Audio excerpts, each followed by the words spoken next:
재무부자님들 안녕하세요. 모든 재테크를 거미줄처럼 연결하고 있는 재테크 슈퍼거미 법학자 훈우입니다. 오늘도 중요한 재테크 정보만 쉽게 설명해 드리겠습니다. 어제인 수요일 장 어떠셨나요? 아무래도 제가 예측했었던 대로 그 이틀 동안의 기술적 반등 이후에 어제는 이제 하락장 또는 조정장이 올 거라고 말씀드렸었고, 재료들이 상당히 많았죠. 삼성전자 240조 투자 증설, 그리고 거기에 관련된 주식들도 상당히 많았고, 그 대선주들도 홍준표 관련된 주라든지 최근에 상승세를 들고 있는 것들도 많았고, 또 언론, 미디어 관련 법들, 언론중재법 관련된 종목들도 그 전날 많은 상승을 했었고, 최근에 이제 확진자 급증에 따른 바이오주들도 상당히 강세를 보였죠.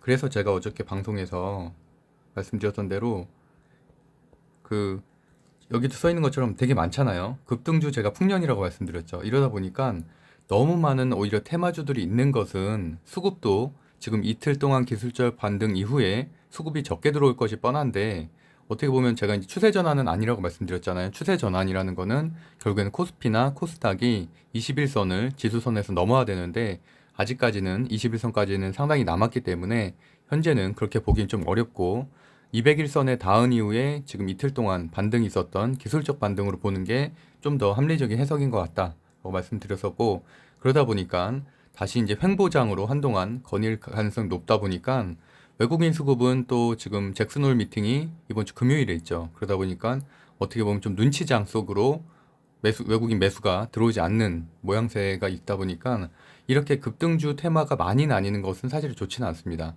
다 특정, 예를 들어서 배터리, 뭐 배터리 소부장, 아니면 반도체 소부장, 메타버스 이런 식으로 차라리 그 테마주가 한정돼 있으면 그쪽으로 수급이 확 몰리면서 급등을 해서 사실 종목 선택하기가 쉬운데, 지금 현재 장은 수급도 안 들어오면서 하락장이면서 또 이렇게 테마는 또 여러 가지로 좀 혼재되어 있는 상황입니다.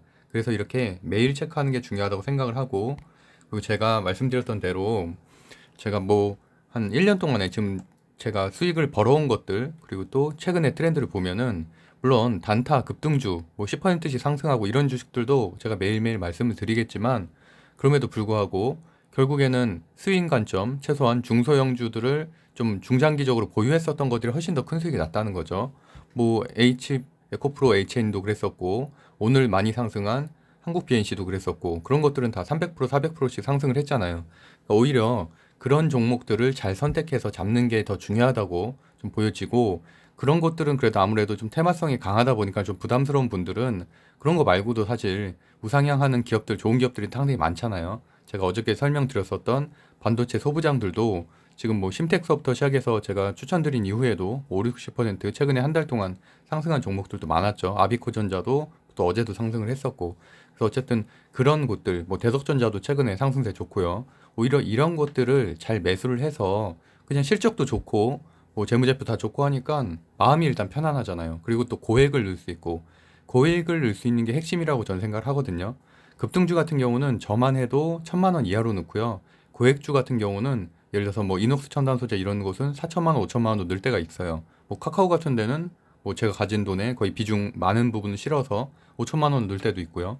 그러면은 5천만 원은 카카오가 어제 이틀 동안 한 3% 상승을 했죠. 그렇게 해도 150만 원이고, 100만 원은 100만 원, 뭐 급등주 같은 경우는 겁나면은 조금 적게 넣을 수가 있잖아요. 그렇게 해갖고 뭐 100만 원을 넣었는데 그게 1.5배 오르는 동안 굉장히 마음을 졸이겠죠. 몇 번씩 상한가를 가야 되니까. 그렇게 해서 150만 원 하는 거랑 어떻게 보면 결과값은 똑같은데, 대형주에 큰 돈을 넣을 수 있다는 우리의 심리적인 안정성이 있잖아요. 그렇게 해서 오히려 그런 것들이 훨씬 더 장기적으로 보면은 큰 수익을 낼 수가 있다라고 저는 생각하고 있습니다. 그래서 오늘도 중소형주들 중에서도 이제 우량주들, 또 대형주들 중에서 뭐 리포트가 나온 우량주들 중심으로 추천을 드리고, 내일 상승할 만한 급등주들도 제가 방송 중간중간에 한두 종목씩 말씀드리도록 하겠습니다. 그래서 어쨌든 방송을 좀 꼼꼼히 보셔야 그런 급등주들 또는 우량주들을 제가 순서 상관없이 하나하나씩 이렇게 설명 흐름에 따라서 설명을 해드리려고 합니다. 일단 오늘도 주요 지표 먼저 해석해 보면서 강세 섹터를 찾아보고요. 주요 뉴스와 증권사 리포트 한번 보고, 그 중에서도 차트가 좋은 것들 중심으로 급등주를 한번 찾아보고, 그다음 증시 분석 제가 1위부터 상승률 1위부터 30위까지 매일 정리해드리고 있죠. 그러면서 그 안에서도 급등주로 볼 만한 것들, 다시 한번 상승할 만한 것들을 한번 체크해 보고요. 오늘은 원방테크 지금 26일이죠. 8월 26일 원방테크가 무상증자 권리락이 있는 날이에요. 저도 이제 원방테크를 1,600만 원 정도 보유를 하고 있거든요. 저도 뭐 어쨌든 한번 매도를 하고 다시 이제 재매수해서 지금 보유를 하고 있는데, 뭐 관련된 주식을 안 가지고 계신 분들도 지금 최근에 무상증자하는 종목들이 상당히 많아요. 얍타바이오도 그랬고, 지금 뭐 이녹스 첨단 소재도 그랬고, 그러다 보니까 권리락과 무상증자의 연관성, 또는 뭐 이런 권리락 이후의 주가 흐름, 또는 무상증자 이후의 주가 흐름에 대해서 꼭 아셔야 된다고 생각을 하거든요. 그래서 물론 이걸 일반화시키긴 어려워요. 그 기업들의 뭐 밸류에이션이라든지 뭐 외부 환경, 또는 뭐 세력의 유무 이런 것을 따라서도 많이 차이가 날 수도 있지만, 그래도 최근에 있었던 거 사례를 중심으로 한 몇 개 정도만 제가 예측을 한번 해보겠습니다.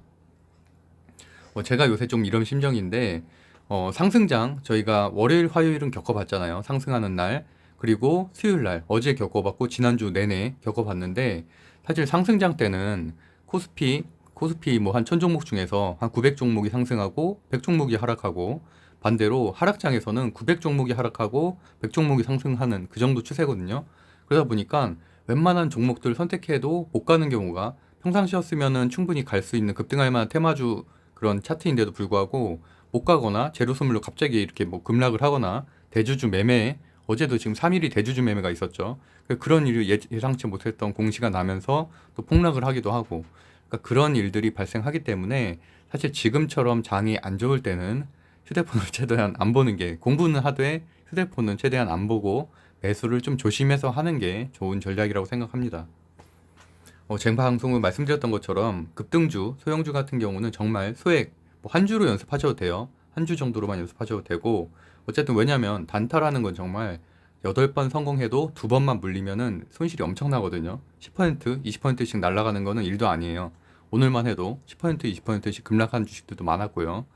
그리고 보면은, 그러다 보니까 제가 아까 말씀드렸던 대로 실적 주면서 중대형주에는 조금 더 내가 가진 돈에 비중을 실을 수가 있잖아요. 그리고 또 마음이 편안하고, 그게 가장 중요하다고 생각을 하거든요. 오히려 그러면서 더 수익이 날 수 있는, 그래서 그런 종목들을 제가 지속적으로 알려드리도록 하겠습니다.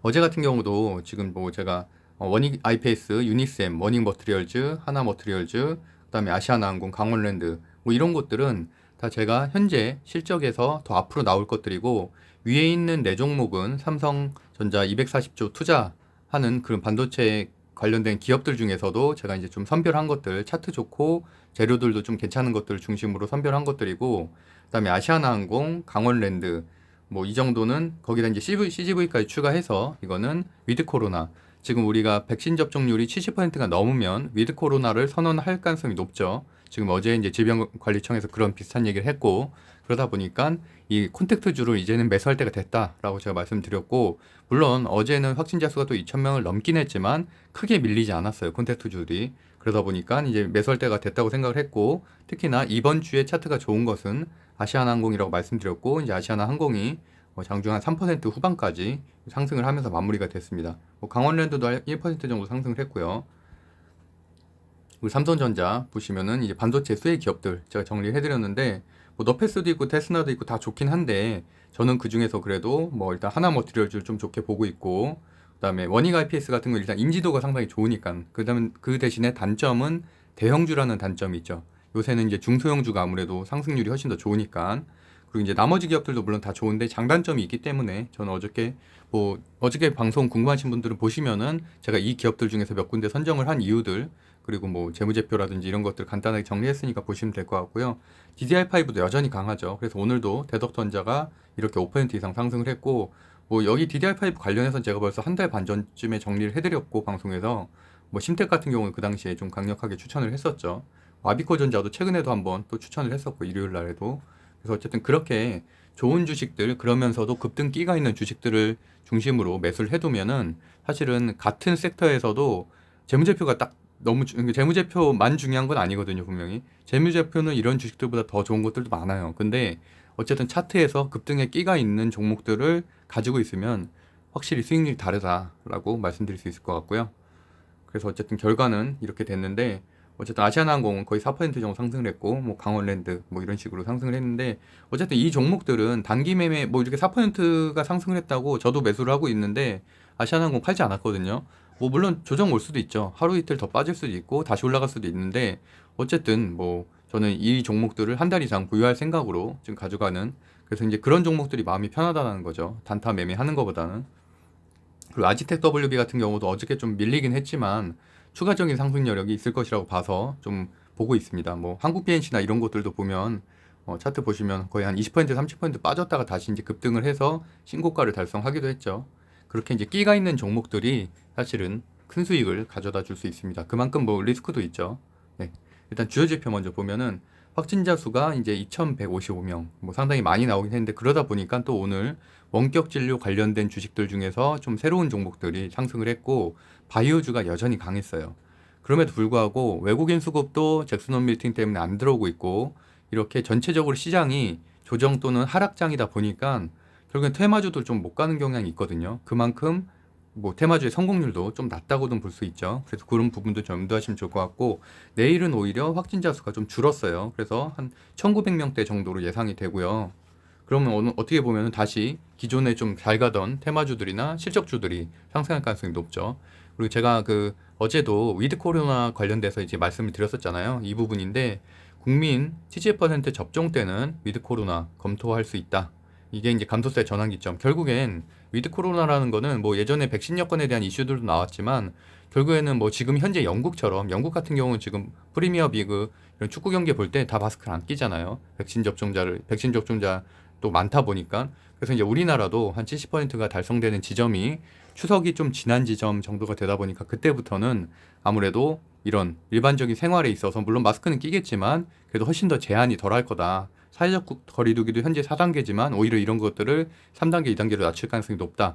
그렇게 되면 당연히 기존에 못 가고 있었던 컨택트주들이 이제 신고가를 달성할 수 있는 흐름이 나오겠죠. 그래서 저도 이제 지금 컨택트주들을 하나씩 늘리고 있습니다. 뭐 CGV도 보유하고 있고, 대한항공도 보유하고 있고, 지금 강원랜드도 조금 뭐 소액이지만 한 강원랜드는 500만 원 정도 보유하고 있고, 어쨌든 그런 종목들 좀 차트 괜찮은 것들을 중심으로 매수를 하고 있습니다. 그래서 제가 이렇게 1차 접종자 확진자 수도 매일 좀 체크를 해드릴게요. 그래서 이제 오늘 현 시간 보면 다우존스는 지금 하락 시작했는데 다행히 그래도 한 0.22% 상승이고, 나스닥도 좀 빠졌다가 지금 다시 그냥 보합 정도로 진행이 되고 있는데, 어쨌든 뭐 아시아 증시도 그렇고요. 아시아 증시도 현재 다 오늘 다 보합으로 끝났죠. 그나마 대만 각권 지수만 좀 올라갔고, 아시아 증시도 보합, 유럽 증시도 오히려 빠지거나 보합, 이러다 보니까 결국엔 이틀 동안의 기술적 반등을 상승 추세로 볼 수가 없다는 얘기죠. 그래서 이제 전체적으로 글로벌 증시 자체가 테이퍼링에 대한 이런 두려움, 우려감 때문에 좀 어쨌든 보합세를 한동안 유지할 것은 어쩔 수 없다. 그래서 기간 조정이 있을 것이다. 그렇기 때문에 우리가 적극적으로 매수하기보다는 좀 관망을 하면서, 그러면서도 좀 앞으로 개선될 만한 이런 위드 코로나라든지 뭐 삼성전자 240조 투자라든지 이렇게 확실한 종목들에만 조금 비중을 늘려가는 게 저는 현명한 투자라고 생각하고 있습니다. 필라델피아 반도체 지수도 현 시간 보면은 한 0.70% 상승하고 있고, 엔디비아가 상당히 상승률이 좋네요. 지금 거의 3거래일 동안 거의 한 15% 정도 상승을 했죠. 그리고 뭐 TSMC도 괜찮고요. 미국 국채금리 보면은 한 3.95% 급등을 해서 한 1.3%, 이런 것들은 사실은 뭐 기술주에는 좋진 않죠. 금리가 결국에 인상된다는 거고, 금융주에는 좀 도움이 될 수 있죠. 우리나라도 지금 한은에서 내일 발표하잖아요. 기준금리. 그게 이제 올라가게 되면은 아무래도 오늘도 KB금융이 움직였는데 이제 그런 금융주들이 수혜를 좀 받겠죠. 그리고 이제 원달러 환율은 이제 보합으로 마무리됐고, 어쨌든 현재 좀 높은 상태잖아요. 3개월 트렌드만 봐도. 그런 것들 때문에 외국인 수급이 조금 들여오는 것을 주저하는 경향도 좀 있다 정도로 보시면 될 것 같고요. 비트코인은 현재는 보합 정도로 마무리되고 있고, 어쨌든 그럼에도 불구하고 저점 대비해서 상당히 좀 올라온 수치이기 때문에 최근에 뭐 두나무 관련주라든지 뭐 하나투자증권 이런 데는 오늘도 상승을 했죠. 4% 정도.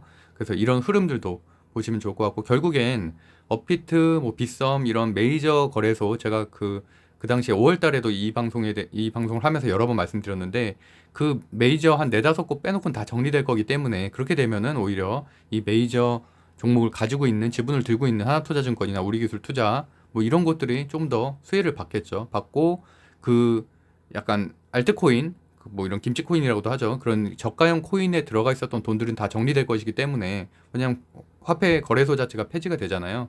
상장 폐지가 되면은 이제 거래소들의 돈이 어느 정도 일정 부분 수급은 증권시장으로 들어올 가능성이 있다라고 보고 있습니다.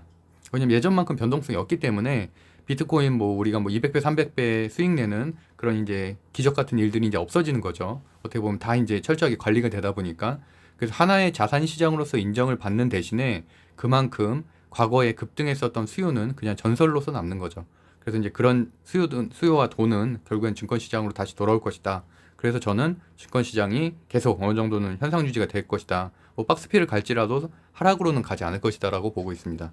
그래서 오늘 뉴스와 이제 증권사 리포트를 보면서 오늘 급등할 만한 주식들 또 장기 보유할 만한 주식들을 좀 체크해 볼게요.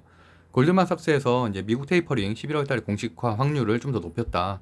지금 11월 달에 대해서 거론이 많이 되고 있죠. 그래서 저도 올해에는 그런 확정적인 뭐 FOMC 회의에서 발언이 나올 것 같고 대신 적용은 내년부터 할 가능성이 높다고 보고 있습니다. 말씀드린 대로 기준금리 인상이 되던가 아니면 코로나 확산 때문에 동결이 되던가 이제 오늘 결정이 되죠. 26일. 그래서 결정이 되게 되면은 제 생각에는 아무리 그래도 좀 동결될 가능성이 높다고는 보는 조금 더 높다고 보는데 한 예전에는 한 지난주까지만 해도 사실 한 60% 이상 높다고 생각을 했는데 이번 주에 지금 뭐 NH 그 농협이라든지 이런 데서 다 이제 가계 지출 막았잖아요. 그런 거 보면은 또 금리가 인상될 것 같은 느낌도 좀 들어요. 소폭이라도. 왜냐하면 그거를 제한하는 가장 강력한 요인은 금리 인상이기 때문에 가계 대출 지금 다 제한하고 있잖아요. 그래서 어쨌든 위험 수위라는 기사들이 계속 나오고 있어서 소폭은 그래도 금리 인상이 이루어지지 않을까. 뭐 그런 생각도 한 49% 정도는 하고 있습니다. 네. 그리고 어쨌든 신한지주, 뭐 금융주주, 뭐 KB금융 오는 이런 데가 이제 그런 이유 때문에 상승을 했죠. 뭐 제주은행은 또 다른 이유가 있어요. 뭐 코로나 관련돼서 좀 뭐 이렇게 지분 보유하고 있는 이런 것들이 있어서 상승한 거가 있고, 어쨌든 나머지 주식들이 좀 움직였다. 카카오뱅크는 좀 한동안 좀 빠지고 있죠. 상승한 만큼 최근에 조금 뭐 MSCI 편입에 관련돼서도 너무 외국인 수급이 많이 들어왔기 때문에 이제 그런 부분에 대해서 일정 부분 조정이 좀 있는 것 같고요. SK 들고 계신 분도 좀 있을 것 같아요. 제가 SK에 대한 내용도 며칠 전에 말씀드렸었죠. SK와 이제 SK 머티리얼즈 합병. 저도 매수를 했는데, 사실 물렸어요. 지금 3% 물렸는데, 좀 많이 들어갔어요. 한 2천만 원 정도 들어갔고, 그나마 제가 사실 단타로는 매달 3천만 원만 딱 리셋을 해놓거든요. 근데 그 중에서 지금 2천이 들어가 있는 상태라서, 상당히 좀 당황스러운데, 우선주에 1천만 원, 그 다음에 이제 SK에 1천만 원 들어가 있어서, 지금 현재 마이너스 3% 정도 되는 것 같아요. 그래서 이거를 뭐 다음 주라도 상황이 봐서 뭐 회복이 잘 안 되면은 매도를 하고 다른 데 가서 일단은 하다가 이제 다시 이제 상승할 때쯤에 들어갈까 생각하고 있는데 저는 사실 재료 자체는 상당히 좋게 봤거든요.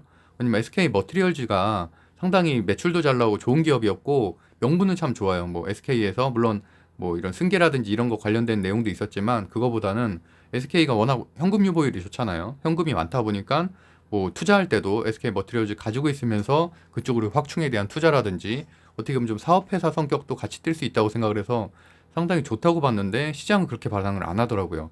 그래서 오늘 제가 이런 무상증자나 권리락이나 이런 거에 따른 주가 추세 변화나 이런 거에 대한 제 생각도 말씀드릴 거지만 이게 확신할 수 없는 거예요. 왜냐면 이만큼 변수가 많기 때문에 이때도 사실 언론이나 아니면 또는 무슨 뭐 주요 이런 증권 그 유튜버 뭐 이런 제도권에 있는 유튜버들 그런 분들도 그렇고 다 좋게 말했거든요. 사실 SK와 SK 머티리얼즈는 분명히 지주사인 SK에 도움이 되는 합병이다라고 주가 상승도 있을 것이다라고 말씀드렸는데 아시다시피 그날 급등을 했다가 사실 시초가보다 훨씬 떨어졌죠. 훨씬 떨어져서 거의 뭐 한 10% 가까이 떨어져서 상승 마감은 했지만 그날 그 다음 날부터 이틀 동안 계속 빠지고 있고 어쨌든 별로 안 좋은 결과가 나왔죠. 그럼에도 불구하고 이제 어저께자 증권사 리포트에서는 목표 주가를 40만 원 유지를 하고 있고 좀 길게 보자. 저한테 하는 말 같네요. 좀 길게 봐라. 그래서 어쨌든 글로벌 첨단 소재 기업으로 성장하기 위해서 시설 투자 및 대규모 M&A를 하기 위해서는 현금이 필요해서 그런 것 때문에 뭐 했고 SK 실트론과의 합병 이게 사실 가장 더 큰 부분이죠. 그래서 어쨌든 그것 때문에 현재 지금 한 26만 원 정도 되는데 좀 더 가지고 있어라라는 내용이고 저는 뭐 그거 아니어도 SK는 사실은 좀 보유할 생각은 있었어서 어쨌든 그래서 계속 보유는 할 생각입니다. 근데 좀 기회비용으로 있는 게 아쉽죠. 지금 사실은 뭐 급등한 주식들이 상당히 많은데 예. 그래서 시총 18조라는 좀 큰 거라는 게 좀 아쉽긴 하고 그래서 저는 이제 우선주랑 본주랑 반반씩 들고 있거든요. 매출액도 물론 증가를 하긴 했는데 뭐 부채 비율, 유보율이 상당히 좋죠. 현금이 그만큼 많다는 거죠. 그래서 그 돈으로 결국에는 뭐 M&A 투자를 신사업에 투자를 하겠다는 거고, 뭐 그런 일이 있을 때마다 좀 상승을 하겠고, 현금 배당도 조금 주고 있으니까 뭐 그것도 배당도 나쁘진 않죠. 그리고 이제 SK가 어쨌든 장점을 열거를 해보면 현재 유보율로 투자를 하겠다는 거, 그다음에 머티리얼즈 자체가 이제 굉장히 좋은 2차 전지 관련된 뭐 주식인데 이제 그걸 합병했다는 거. 또 최근에 6개월 가까이 큰 조정을 겪어왔다. 그렇기 때문에 좀 상승할 때도 됐다라고 생각을 하고 있는데, 반면 6개월 동안 조정을 겪어왔기 때문에 사실 매물대가 상당히 두꺼워요. 윗공간에 보면은 거의 지금 한 40% 정도가 매물대죠. 한 30만 원대까지 상당히 매물대가 두껍고, 그게 이제 아무래도 지지가 아닌 이제 상승에 대한 저항으로서 다가오겠고, 또 18조짜리 대형주라는 좀 단점이 있죠. 상승력이 좀 아쉬운. 그리고 최근에 이제 지금 3거래일 동안 하락을 했기 때문에 21선을 또 이탈을 했어요. 그래서 그 부분도 상당히 좀 아쉬운 부분이다. 그래서 어쨌든 지금 5일선도 현재 깨진 상태인데, 그래도 좀 이번 주에는 금요일 정도까지는 좀 올라와서 최소한 5일선 좀 회복해야 되지 않나라고 보고 있습니다. 그리고 외국인 수급, 뭐 기관 수급도 사실 별로 좋지는 않은 상태예요. 그래서 나중에 만약에 매수할 분이 있다면은 21선을 넘어서면 매수하는 걸 추천드리고요. 효성화학이 오늘 상승률이 상당히 좋았고, 효성 TNC, 뭐 효성 첨단 소재 다 상승률이 좋았는데, 오늘 이런 리포트가 좀 나왔어요. 보시면은 SK 머트리얼즈 합병의 투자 대안이라는 거죠. 그래서 반도체 및 디스플레이용 특수가스 대장주가 이제 현재 지금 합병 때문에 영업을 못하게 됐으니까 그게 효성화학이 그 투자 대안으로 부각될 전망이다라고 했고, 뭐 베트남 증설 완료 후에 이제 9월 달부터 생산하는 것도 좋게 봤고, 3분기 실적 때문에 사실은 조금 우려가 좀 있었어요. 효성화학이. 그것 때문에 효성화학이 좀 최근에 빠진 경향이 있는데 그것도 괜찮을 거다라는 내용이 나왔고, 어쨌든 지금 한 70만 원까지, 지금 12월 70만 원까지 증권사 레포트가 이제 유지를 했다라는 부분입니다. 그래서 효성화학이 오늘 상당히 좋았죠. 효성화학 7% 올랐고, 중공업도 9%, 첨단 소재. 사실 제가 효성그룹도 벌써 한 10번 이상 소개를 했었는데, 이게 상당히 장점이라고 말씀드렸었죠. 확실히 그룹주가 강한 것들은 그룹주 순환매가 돌기 때문에 효성 THC가 호재가 있을 때는 다른 주식들도 2, 3%씩 오르고, 첨단 소재가 호재가 있을 때는 또 그렇게 2, 3% 오르고, 근데 물론 반대인 상황도 있죠. 한쪽에 악재가 생기면 나머지 그룹주들도 좀 빠지는 경향이 있지만, 그래도 전 장점이 훨씬 더 많다고 생각을 하거든요. 뭐 최근에 뭐 에코프로 BM, 에코프로 HN, 에코프로까지 그렇게 그룹주가 상승한 것도 같은 맥락이고, 최근에 또 좋게 보고 있는 건 하나죠. 하나 그룹주들이 상당히 상승률이 좋아요. 하나 에너지 솔루션, 뭐 그다음에 하나 솔루션이죠. 하나 솔루션, 하나 투자증권, 뭐 하나 관련된 기업들도 지금 상승세 상승 좋죠. 뭐 하나 에어로스페이스, 하나 시스템까지 다 상승률이 좋아서 그런 것들도 그룹 순환매로 상승할 여력이 충분히 있어서, 그런 장점이 있는 기업들을 이왕이면은 같은 조건이라면 그런 것들을 선택하는 게 더 낫죠.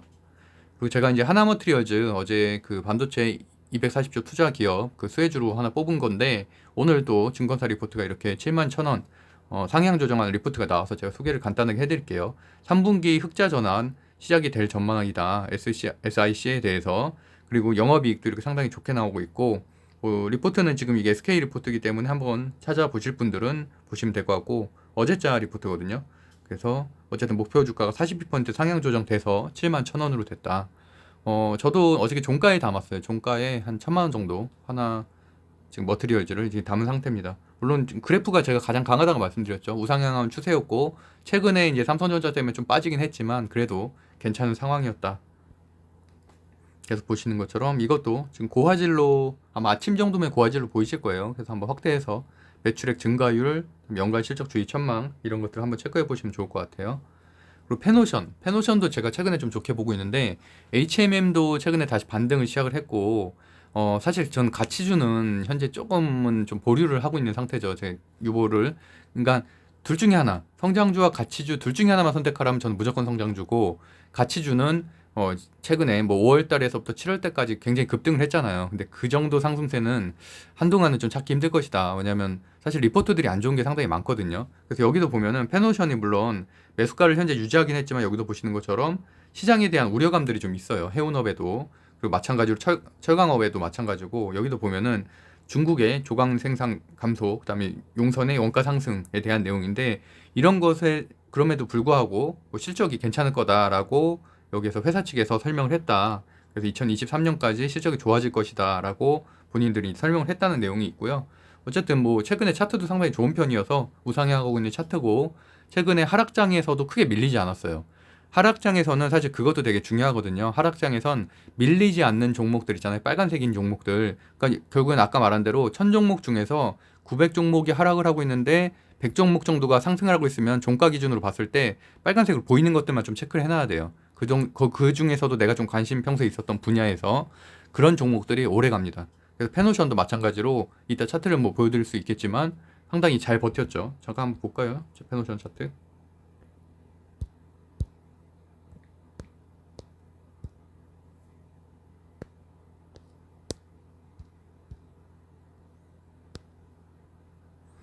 지금 하락 구간이 이 구간이었잖아요. 지금 삼성전자 뭐 이때부터 쫙 빠진 구간이었는데 횡보를 했죠. 횡보. 다른 데들 다 주가가 빠질 때 횡보를 하다가 오히려 지금 거의 한 5거래일 동안은 그래도 이렇게 상승세로 올라가고 있기 때문에 아직 큰 급등은 안 나왔거든요. 물론 어제가 한 6% 정도 올라가긴 했지만 그래도 큰 급등은 아니었어서 충분히 또 신고가까지 한 8%밖에 남지 않았기 때문에 굉장히 좋은 추세를 보이고 있다. 거기다가 또 기관 투자자들 상당히 많이 들어오고 있죠. 이런 부분이 장점이다 라고 말씀드릴게요. 그래서 어쨌든 시가총액은 4조 3,800억짜리고 우상향하고 있는 추세가 상당히 좋고, 매출액, 영업이익률, 뭐 ROE 상당히 큰 폭으로 늘어나고 있고, 부채 비율도 낮고, 유보율이 조금 아쉽긴 하네요. 400%면 그래도 뭐 나쁘지 않다 보시면 되고, 정배열이고 우상향 추세, 그다음에 수급도 들어오고 있고, HMM 같은 업종에 있는 HMM도 상승세에 있다는 부분도 장점. 매물대는 한 20%밖에 안 되기 때문에 어느 정도 한번 급등만 해주면 매물대 뚫을 수가 있겠죠. 그래서 그런 것들은 장점이다. 그리고 기관 수급이 지금 거의 한 11거래일째 거의 계속 들어오고 있다는 게 상당히 강점이라고 볼 수 있습니다. 그래서 페노션도 오늘 또는 이번 주 안에 급등이 있을 가능성도 있고, 그게 아니더라도 마음 편하게 보유하기 충분히 좋은 주식이라고 생각하고 있습니다. 그래서 이번 주 오늘이죠. 오늘 수요일 날 1위부터 30위까지 정규장 순위를 한번 체크해 보면은, 일단 저는 스펙주는 빼거든요. 왜냐하면 스펙주 같은 경우는 굉장히 소형주기 때문에, 굉장히 소형주가 아니라 굉장히 유동주식 수가 적기 때문에 상당히 변동성이 크고 위험하기 때문에 저는 일단은 투자하지 않기를 말씀드리고, 제가 사실 저도 스펙주로 좀 재미를 봤죠. 한 4개월 전쯤인가요? 그때 스펙주 함전 난리 났을 때, 그때도 이제 콘텐츠로 다루게 했었는데, 어쨌든 그때 폭락하는 걸 한번 본 이후, 그때 거의 40종목이 전체 다 폭락했거든요. 같은 날, 같은 시간에. 그래서 그걸 보고 나서 아, 스펙주는 아니구나. 정말 세력이 해먹기 좋은 주구나라고 생각을 해서 일단 스펙주는 패스하고 있습니다. 물론 뭐 삼성 스펙 4호 같은 경우 내일도 상승할 가능성이 높아요. 지금 차트상 보면은. 그래도 관심을 안 갖는 게 낫다. 그리고 이제 셀르메드 같은 경우는 mRNA 백신 때문에 오늘은 사실 상한가 종목은 없었고, 스펙 종목은 저는 이제 상한가 종목으로 안 치거든요. 그래서 일단은 테마주들 중에서는 특별히 없었다. 한국 PNC가 갔었다가 풀렸어요. 그래서 이제 한국 PNC는 경고용 코로나 관련된 재료고, 상당히 좋죠. 한국 PNC도 사실 제가 벌써 한 달 반 정도 전쯤에도 한 2차례 정도 설명을 드렸던 곳이고, 저도 수익을 좀 내고 나왔고요. 근데 사실은 저도 계속 들고 있지 않았기 때문에 수익을 다 먹지는 못했죠. 한국 PNC도 거의 한 300% 상승을 했죠. 상당히 흐름도 좋고 신고가 계속 달성하고 있고, 어쨌든 그런 주식이 있는데 지금은 상당히 위험한 상태다. 왜냐면 워낙 고점이기 때문에. 그리고 무상감자 이슈였던 뭐 AT세미콩, 그다음에 한세민수 오랜만에 올라왔네요. OIMINT. 한세민수하는 이제 사모 펀드가 가지고 있는 그 기업이죠. 지분 들고 있는. 그래서 18% 상승을 했고, 일단 마이크로 디지털 같은 경우는 삼성 바이오로직스 투자 관련해서 상승했고, 딥노이드는 원격 의료 관련, 뉴질의 파마는 항암 치료제 관련, 그다음에 휴캠스 뭐 화학 그 계약 관련해서 한번 했었고, 라마스도 이제 바이오 신산업. 그리고 이제 그나마 좀 눈에 띄는 거는 홍준표 관련된 주가 뭐 말씀드렸던 대로 여전히 이번 주까지는 강세여서, TBH 글로벌 또 오늘 12% 상승을 했고, 홈세타 홀딩스는 어저께도 상승을 크게 했는데 오늘도 11% 상승을 했고요. 그다음에 이즈미디어, 윤석열, 영풍정밀, 최재형 정도. 그래서 어쨌든 대선 주간 4개 정도 뭐 20위권 안에 포진돼 있다 정도 보시면 될 것 같고, 동아화성도 수소 사업 관련된 주인데 괜찮죠. 여기도 한 10% 정도 상승을 했고, 나머지는 다 개별 재료인데 그나마 이제 좀 체크해 볼 만한 거는 뭐 인성정보, 원격의료 관련돼서, 그러니까 원격의료 관련돼서 오늘 2개의 종목이 상승을 했고요. KCC도 유기실리콘 지금 가격이 많이 오르고 있는데, KCC도 최근에 상승률이 상당히 좋죠. 근데 이제 사실 36만 원짜리이기 때문에 주당 가격이 좀 부담스러워서 사실은 개미들은 좀 투자하기가 좀 부담스러워 하시더라고요. 오히려 뭐 1,000원짜리, 2,000원짜리는 이렇게 잘 투자하시는데, 그래서 어쨌든 이런 종목도 있다 정도 보시면 될 것 같고, 나머지 같은 경우도 그냥 뭐 개별 재료, 그다음에 시그네틱스 같은 경우는 삼성전자 오늘 240 투자 관련된 수혜 기업으로 이제 시총이 작기 때문에 이렇게 많이 올라간 거죠. 그리고 또 우리에는 뭐 이낙연 관련주 정도 정리해 보시면 될 것 같고, 이렇게 확실히 강세 섹터가 뭐 바이오주가 뭐 이래서 1위 시총 상승률 1위부터 10위까지 중에 한 4-5개가 특정 섹터였으면 그게 확실히 강세 섹터다, 그런 쪽으로 좀 우리가 매수를 해야 된다고 말씀을 드릴 텐데, 지금 뭐 어제 오늘 보면은 이게 좀 불분명해요. 너무 뭐 섹터들도 조금 약간 혼재죠. 혼재 양상. 여러 가지가 좀 섞여 있는 상태고 딱 주도하고 있는 섹터가 없는 상태. 그럴 때는 사실 테마주 선택하기도 좀 어렵거든요. 급등주 골라내기가. 그래서 보면 어쨌든 홍준표 관련주가 여전히 강세를 보이고 있고 3개죠. 그리고 이제 제약바이오가 6개, 스펙 관련된 주가 2개, 원격의료 관련된 주가 2개 정도로 정리를 해보겠습니다. 그럼 그 중에서 한번 급등주 볼만한 것들 한번 보면은, 일단은 하나투자증권은 제가 뒷부분에서 한번 설명을 드리겠는데, 지금 블록딜 이슈가 한번 발생을 했어요. 오늘 장 끝나고. 그래서 그것 때문에 내일 급등하고 이제 급락할 가능성이 있어서 그거 한번 급등주로 한번 말씀드리고, 조일 알루미늄도 지금 거래량 상위에 계속 들어가고 있거든요. 그래서 조일 알루미늄도 좀 관심을 가지면 좋을 것 같고, 그러니까 소형주 관심 있는 분들은요. 그리고 한국 BNC 경국 코로나 관련돼서 아까 제가 말씀드렸는데 오늘 상한가 갔다 풀렸잖아요. 근데 내일도 마지막 상승 정도로 보여지는 이제 추가 상승이 있을 가능성이 있어서, 뭐 그걸 쫓아다닐 수 있는 분들은 장초부터는 대응하지 마시고 좀 이렇게 장중에 보다가 한번 뭐 잠깐이라도 수익 한 뭐 1, 2%라도 수익 낼 수 있는 분들은 뭐 내시면 될 것 같고요. 저는 일단은 뭐 다른 데 지금 돈이 많이 들어가 있어서 사실 한국 변신 내일은 좀 하기 힘들 것 같아요. 다음 주는 한번 정리해서 그때 흐름 보고서. 카카오도 제가 이제 일요일 날 대형주 추천드렸었고 그 이후에 벌써 4% 상승을 했죠. 저는 이제 카카오 신용융자로 해서 한 1600 정도 들고 있습니다. 그리고 삼성 SDI 뭐 외국인 순매수 상위 중에서 좀 체크할 만한 거는 뭐 네이버와 HLB 정도. HLB도 최근에 상승률이 상당히 좋죠. 그리고 기간 순매수에서도 보면 NC소프트 오늘이죠. 26일 날 블레드 소울 2 나오는. 그래서 그게 만약에 앱스토어 1위 차지하고 이러면 당연히 NC소프트도 상승을 하겠죠. 그리고 리니지 W 그것도 이제 출시한다고 하니까요. 그리고 이제 포스코도 지금 오늘 상승을 했는데 철강 쪽은 조금 더 지켜봐야 될 것 같습니다. 물론 포스코 같은 경우는 수소 신사업이라든지 이런 약간 성장주적인 요소도 가지고 있어서 전 좋게 보고는 있는데, 그래도 좀 포스코는 어쨌든 가치주 성향이 여전히 강한 이런 철강 쪽이기 때문에, 철강주가 물론 지금 이 거래일 상승은 했지만 이게 과연 계속성이 있을까에 대해서는 조금 의문이 들거든요. 그래서 조금 더 지켜봐야 될 것 같습니다.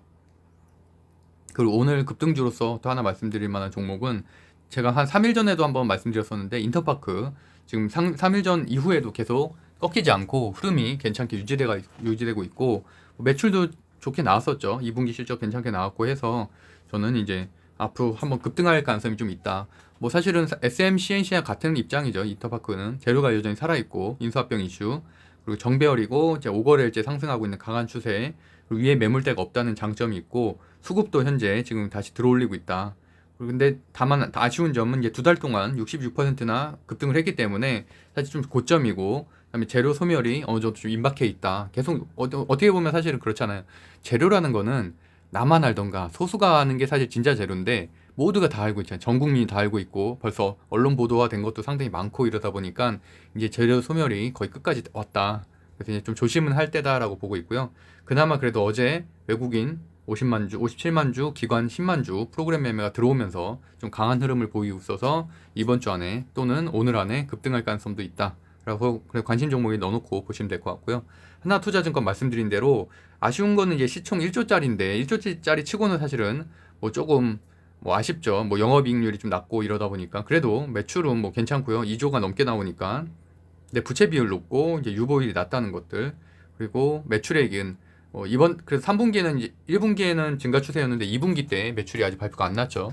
그래서 그것까지도 한번 보시면 좋을 것 같고, 이제 이게 블록딜 이슈인데 하나자산운용에서 하나투자증권의 최대 주주가 되기 위해서 지금 이 장거래 이후에 46.08%로 지분을 확대했다는 거고요. 신사업 진출이 명목적인 목적이고 글로벌 비즈니스나 뭐 디지털 금융 생태계를 구축을 하겠다라는 부분이고, 오히려 전 잘 됐다고 봐요. 왜냐면 그전에 뭐 글로벌 에셋이라든지 호텔 타임원드, 뭐 갤러리아 타임월드 이런 데가 보유하고 있었거든요. 이제 그 지분들을 산 건데 당연히 한 곳이 가지고 있는 게 훨씬 더 사업의 의사결정이나 이런 거 할 때 효율적이죠. 효율적이고 앞으로 진짜 신사업에 대한 투자도 할 가능성이 있기 때문에 지금 사실 핀테크 기업에 많이 투자를 하고 있죠. 하나투자증권 같은 경우는 제가 하나투자 그 유튜브에 하나투자증권 법학자 훈훈이 이렇게 치면 제가 예전에 올린 방송 나오거든요. 그거 한번 체크해 보시면 될 것 같아요. 제가 그때 하나투자증권 거의 특집으로 거의 한 30분 내내 하나투자증권에 대한 이슈 호재들만 정리해서 말씀드렸거든요. 권영 경영권 승계 이런 것까지 다 정리해 드렸으니까 그거 한번 체크해 보시면 될 것 같아요.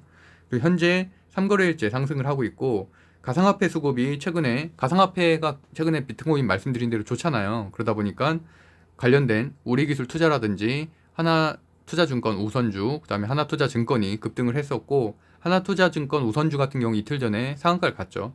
그리고 이제 블록딜 이슈도 하나의 호재라고 볼 수가 있고 그다음에 토스뱅크 관련된 주기도 하죠. 지분 들고 있고 그런데 그런 장점이 있고 이제 추가로 이제 단점은 매물대가 최근에 보시는 것처럼 전고점까지가 70%예요. 그러니까 사실 제가 이때 방송을 많이 했었거든요. 이 상한가 한 두 번씩 가고 이럴 때 이때 이제 저도 이제 수익을 많이 냈고 그래서 뭐 근데 그 당시에도 뭐 UBS 들어온 거 보고서 이제 매수매도점 잡고 막 이런 것들을 방송 여러 번 했었는데 어쨌든 그러고 나서 많이 빠졌죠.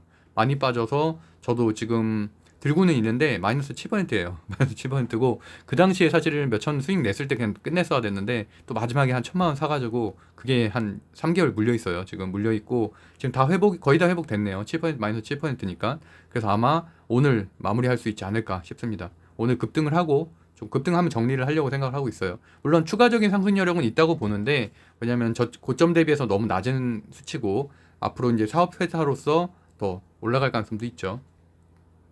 그래서 외국인 프로그램 매매 많이 들어왔고 기간 매도는 아까 말한 것처럼 블록딜 때문에 들어온 거니까 큰 의미는 없다. 보시면 될 것 같아요.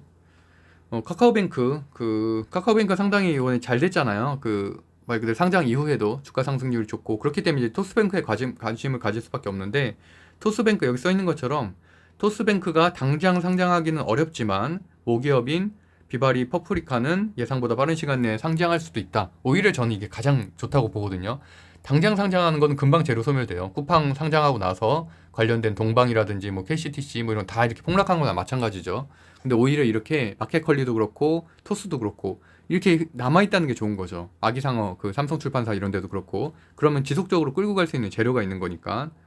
그래서 이제 토스 관련된 주로는 한국전자인증이 토스 혁신지분법인 4% 들고 있고 뭐 나머지 뭐 이런 거 5% 들고 있다고 했고 한국투자증권도 한 7% 정도 들고 있다. 그래서 한국전자인증도 상당히 지금 좋죠. 저도 이제 들고 있고 저도 1,000만 원 정도 들고 있는데 어쨌든 최근에 상승률도 좋고 안 빠지는 게 되게 중요하죠. 빠지지 않고 잘 버텨주고 있다. 이렇게 하락장에서도. 그리고 또 하나투자증권 좋은 게 말씀드렸던 대로 하나그룹 순환매가 돌잖아요. 이게 상당히 장점이거든요. 그래서 뭐 최근에 하다못해 하나시스템, 하나에어로스페이스까지도 상승을 하고 있어서 상당히 좋은 흐름입니다. 하나투자증권 5는 지금 단일 거래 기간인데 그러다 보니까 오히려 더 여기 들어갈 수급이 일로 들어갈 수 있어요. 왜냐하면 단일 거래가 되면은 아무래도 개미들 꼬시기가 힘들어서 좀 테마주로서의 좀 이런 성격을 잃거든요. 그래서 이제 그런 수급이 오히려 넘어올 수도 있다. 하여튼 그래서 저는 이제 하나투자증권 좋게 보고 있다 정도로 정리하겠고요. 마지막으로 이제 간단하게 원방테크 무상증자 권리락 관련돼서 한번 좀 말씀을 드리면은 일단 현재 지금 무상증자 이슈가 있는 게 이녹스 첨단 소재도 현재 무상증자 공시가 나왔고 그래서 이제 주가 상승이 좀 있었죠. 8% 정도 상승을 했고 뭐 일반적으로는 무상증자 전에 상승을 하고 이게 권리락 이전까지 상승을 하고 권리락 이후에 좀 떨어진다라는 약간 일반적인 론이 있는데 그것도 다 맞는 건 아니고 마다 너무 케이스 바이 케이스라서 좀 틀리고 앞타바이오가 최근에 권리락을 했거든요. 이틀 전에. 근데 앞타바이오는 좀 빠졌어요. 한 4% 정도 빠져서 그래서 좀 부정적으로 보는 견해들도 있고 원방테크도 저는 그래도 장초에는 급등하다 좀 빠지지 않을까라고 좀 보고 있는데 어쨌든 저는 보유할 생각은 좀 있습니다. 그래서 만약에 굉장한 슈팅이 나오면은 그러면 좀 정리하겠지만 그게 아니라면은 그냥 좀 무증 때까지 쭉 가져가는 게 낫지 않나라고 좀 보고 있습니다. 에코프로 HA는 사실은 굉장히 희망적인 사례인데 그렇게 될 가능성은 전 없다고 봐요. 원광테크가 이제 2연속 상한가 가면서 그 무상증자 이슈로 이렇게 급등을 했는데 사실 제가 결정을 하게 된 건 물론 무상증자 200%라는 호재도 있었지만 에코프로 HN이 사실 무상증자 300% 때문에 굉장히 화제가 되면서 급등을 한 거였잖아요. 뭐 400% 올랐으니까 지금은 또 거기에서 한 150% 빠졌죠. 그래서 거의 한 반토막이 났는데 어쨌든 이런 무상증자가 200%라는 거 사실 드문 일이거든요. 굉장히 1대1인 경우가 많은데 그래서 어쨌든 이거 자체가 호재라고 봤고 그래서 어저께까지 보유를 했었으면은 무상증자를 받는 거죠. 그래서 이제 무상장자 전혀 모르시는 분들이 있어서 간단하게만 설명드리면은, 뭐 저도 이제 스타트업을 운영하고 있고 법인을 가지고 있으니까 잘 아는데, 그리고 여기 써 있는 것처럼 뭐 어떻게 보면은 주주에게 공짜로 나눠준다라고 표현할 수도 있는데, 사실은 조금 그것도 좀 말에 어폐가 좀 있는 것 같아요. 그래서 결국엔 자본, 그냥 여기 써 있는 것처럼 회계장부의 숫자를 옮기는 것, 이게 정확한 표현이거든요. 사실 잉여금 같은 경우는, 잉여금도 사실은 그 기업의 돈이고 자본금도 기업의 돈인데 그것만 바꾸는 거예요. 잉여금을 자본금으로 바꾸는 거니까. 그래서 사실 큰 차이가 없어요. 그래서 보면은 여기 써 있는 것처럼 기업의 펀더멘털엔 전혀 변화가 없고, 그저 그냥 뭐 주주들이 한 주들 가지고 있는 걸 두 주로 나눠서 가지고 있는 거니까 그 정도 효과. 그래서 어쨌든 자기 자본의 총액은 변함이 없다라는 부분이고요. 여기 써 있는 것처럼 이건 이제 네이버에서 제가 가져온 말인데, 가장 큰 목적을 인기 관리라고 써놨어요. 네이버에서. 저 이거 보고 되게 이상하더라고요. 인기 관리 때문에 무상증자를 한다라고 이렇게 공식적인 자료에 써놓는 건 참 웃기는 얘기 같아요. 그래서 주주에게 공짜 주식을 나눠주면 보유 주식 수가 늘어나 주주에겐 당연히 좋은 일이다. 그래서 주식의 인기가 높아진다. 이 말은 확실히 맞는 것 같아요. 무상증자 이슈가 나오면은 아무래도 신문에서도 여러 번 떠들고 주가가 상승하게 되니까 다들 알게 되잖아요. 그래서 여기 파란색으로 써놓은 것처럼 그런 걸 역이용해서 대주주들이 막 팔아먹는 그런 세력들도 있다. 할 때 그런 거에 대한 주의가 필요하다라는 부분이고요. 원방테크가 이제 오늘자로 이제 권리락이 일어나죠. 8월 26일 아침에 권리락이 일어나고, 그렇기 때문에 상당히 저도 이제 긴장을 하고 있습니다. 얼마나 떨어질지, 또는 얼마나 급등하고 떨어질지. 떨어지긴 떨어지죠. 근데 이제 이게 급등을 다시 하냐, 기회를 주냐 안 주냐의 문제고, 앞타바이오 같은 경우 보면은 써 있는 것처럼 8월 24일에 권리락이 실시가 됐잖아요. 한번 볼게요. 물론 업종도 틀리고 뭐 재무제표도 틀리고 다 틀려서 그냥 참고 정도만 하시면 될 것 같아요. 24일이죠. 이때가 24일. 이때 이렇게 됐잖아요. 그 시가가 12%에서 시작을 했고 고가가 15% 찍고 나서는 마이너스 7%, 거의 한 20% 이상 하락을 했죠. 보시는 것처럼 이날이죠. 24일. 네, 이렇게 쭉, 사실은 거의 수익 내기 어려운 패턴이네요. 거의 1분 틱에서 봐도 뭐 1, 2분 정도만 급등시키고 쭉 빼는 패턴이었으니까 이렇게 폭락을 시키는 패턴. 어쨌든 이렇게 될 가능성도 충분히 있다고 보고 있고요. 그리고 또 하나의 사례를 보면은 에코프로 HN. 에코프로 HN처럼만 되면 너무 좋겠다. 7월 29일에 권리락이었고요.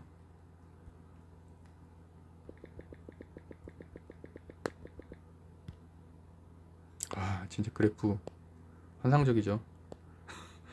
근데 아직까지 보유하고 계신 분들이 상당히 많더라고요. 저 같았으면 벌써 한 이 정도쯤에 팔았을 것 같은데, 들고 계신 분도 대단한 것 같아요. 그래서 오늘 또 반등을 하긴 했는데, 그래도 뭐 고점 대비하면 거의 한 반토막 난 거니까.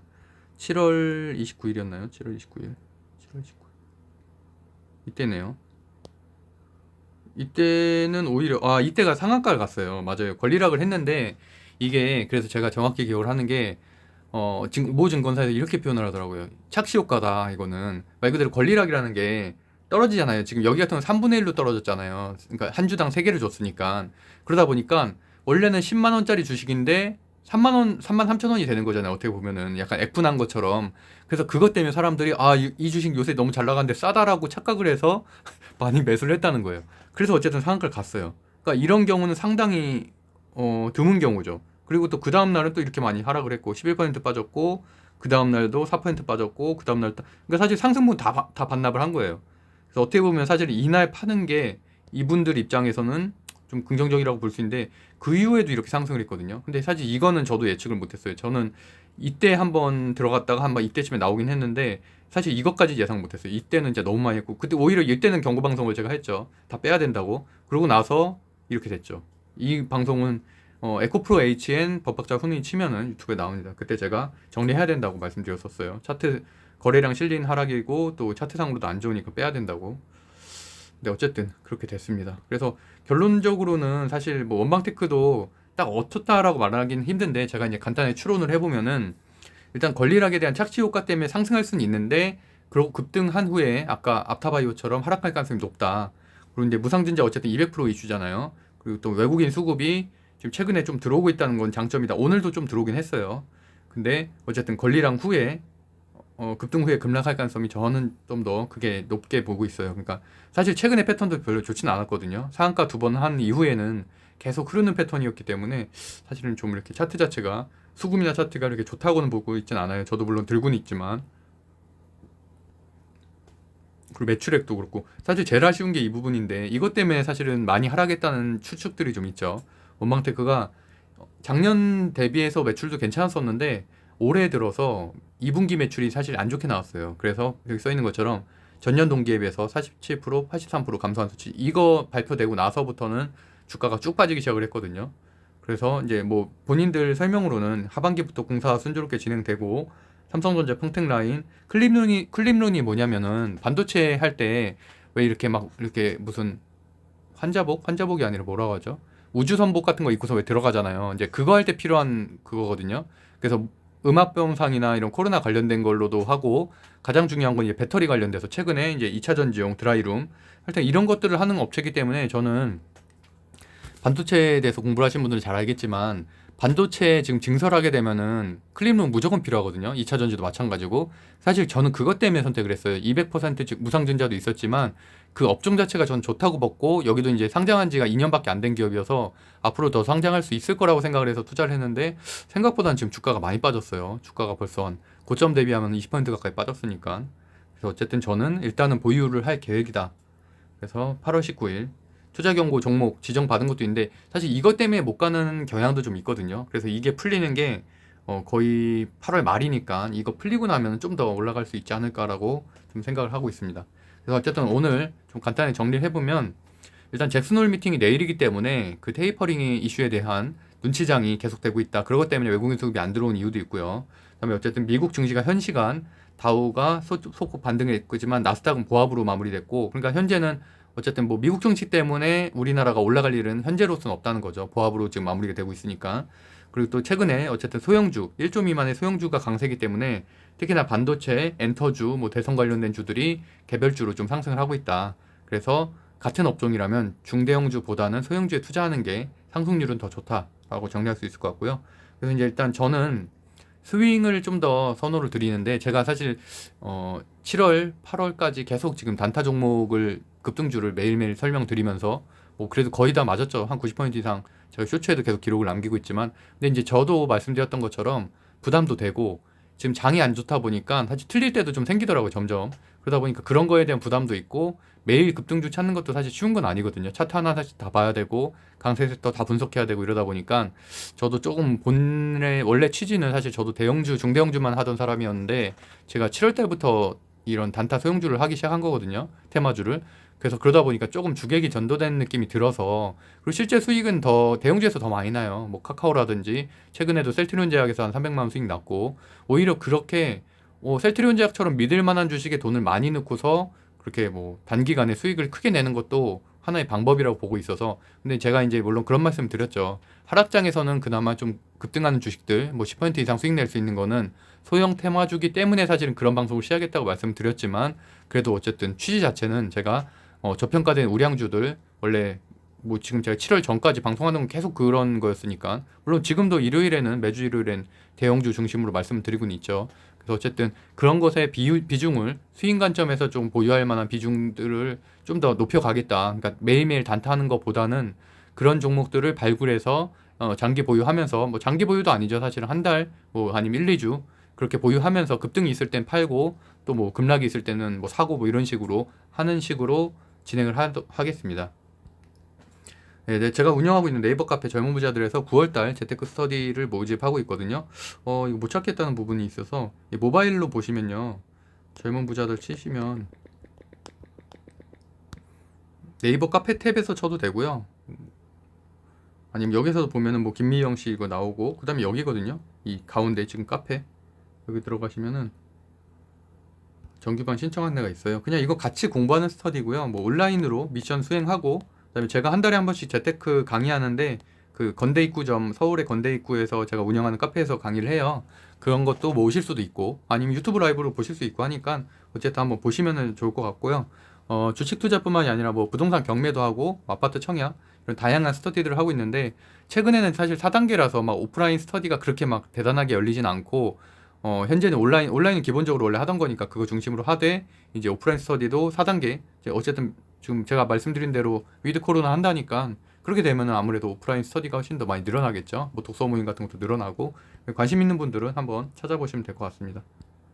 네, 구독과 좋아요는 사랑입니다. 오늘도 제가 오랜만에 지금 대전에 지금 훈훈 농장 와 있거든요. 그러다 보니까 저도 마음이 좀 편안하고 해서 오랜만에 50분이나 했네요. 그러니까 아침에 들을 수 있는 분들은 들으시면 좋겠고요. 하여튼 오늘 내용들 중에서 제가 무상증자에 대해서 설명한 부분이라든지 좀 괜찮은 부분들이 많아서 한번 좀 자세히 들어보시면 좋을 것 같습니다. 하여튼 오늘도 행복한 하루 되시고요. 성공 투자하시길 기원하겠습니다. 감사합니다.